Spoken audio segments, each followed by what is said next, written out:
एक समय की बात है, किसी एक राज्य में हरिशंकर नाम का एक राजा राज करता था।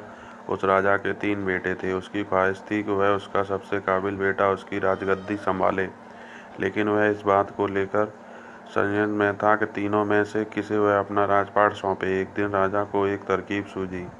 उसने उसी समय अपने तीनों बेटों को बुलाया और कहा, बेटे, आज मैं तुम सब से एक सवाल पूछता हूँ। अगर तुम लोगों ने सामने एक गुनहगार खड़ा हो तो तुम उसके साथ क्या करोगे? इस पर राजा के पहले बेटे ने कहा, उस अपराधी को सजाए मौत दी जानी चाहिए। वहीं दूसरे ने कहा, गुनहगार को कालकोठरी में बांध देना चाहिए। जबकि तीसरे बेटे ने कहा, पिताजी, हमें उसे सजा देने से पहले इस बात की जांच करनी चाहिए कि उसने सही में अपराध किया है या नहीं। इस पर राजा के तीसरे बेटे ने सभी को एक कहानी सुनाई। एक राजा था जिसके पास एक बुद्धिमान तोता था। एक बार उस तोते ने महाराज से कहा, मुझे अपने माता और पिताजी के पास जाना है। राजा ने उसकी बात नहीं मानी, लेकिन तोता ने हार नहीं मानी। वह लगातार महाराज से जिद करने लगा कि मुझे माता पिता के पास जाने दें। अंत में राजा ने तोता की बात मान ली और कहा, ठीक है, तुम अपने माता पिता से मिलकर आओ, लेकिन वहाँ ज़्यादा दिन नहीं रुकना। राजा ने तोता को केवल 5 दिन की अनुमति दी और कहा, तुम 5 दिन में अपने परिवार वालों से मिलकर लौट आना। इसके बाद तोता 5 दिन के लिए अपने माता पिता के पास चला गया। छठे दिन जब वह राजा के पास लौट रहा था तो उसने सोचा कि क्यों न वह महाराज के लिए कुछ उपहार ले लिया जाए। फिर वह पर्वत की ओर निकला। दरअसल वह महाराज के लिए अमृत फल लेना चाहता था। वहां पहुंचते पहुंचते रात हो गई। तोता ने पर्वत पर पहुंचकर फल तो लिया, लेकिन रात हो जाने के कारण वह आगे नहीं बढ़ा और वहीं रुक गया। उस रात जब तोता सो रहा था, तभी एक सांप वहां आया और उसने राजा के लिए अमृत फल को खाने लगा। सांप ने फल को खाया, इस कारण उस फल में जहर फैल गया था। हालांकि तोते को इस बात की भनक तक नहीं लगी। अगली सुबह जब वह जागा तो फल लेकर महल की ओर चल पड़ा।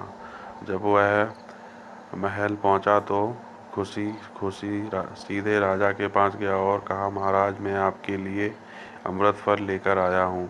आप इसे खाएं तो सदा के लिए अमर हो जाएंगे। यह सुनकर राजा काफी प्रसन्न हुआ। उन्होंने तुरंत उस अमृत फल को खाने के लिए मांगा।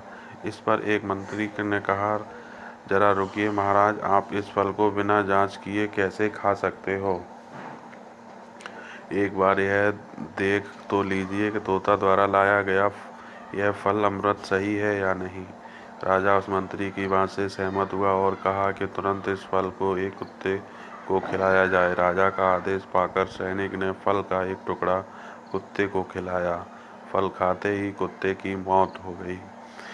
यह देख राजा गुस्से से आग बबूला हो गया। उसने क्रोध में आकर तलवार से तोता का सिर काट दिया, साथ ही फल को फेंकवा दिया। कुछ साल बाद ठीक उसी स्थान पर एक पौधा निकल आया।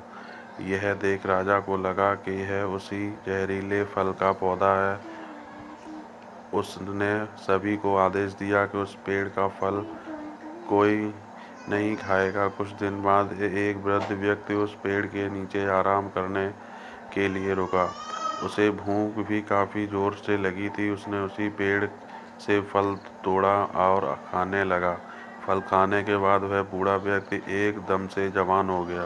राजा ने जब यह देखा तो आश्चर्यचकित रह गया। उसे समझ आ गया कि वह फल जहरीला नहीं था।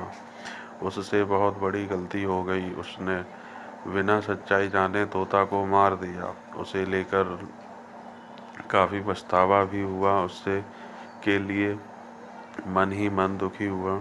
इधर तीसरे राजकुमार की कहानी खत्म होने के बाद राजा हरिशंकर ने उसे ही अपना उत्तराधिकारी नियुक्त किया।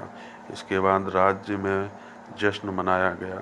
कहानी से सीख, इस कहानी से हमें यह सीख मिलती है कि हमें कभी भी बिना जांच किए किसी को सजा नहीं देनी चाहिए।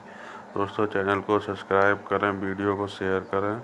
आगे देखें। इसी तरह की और भी कहानियाँ सुनने के लिए चैनल को सब्सक्राइब ज़रूर करें।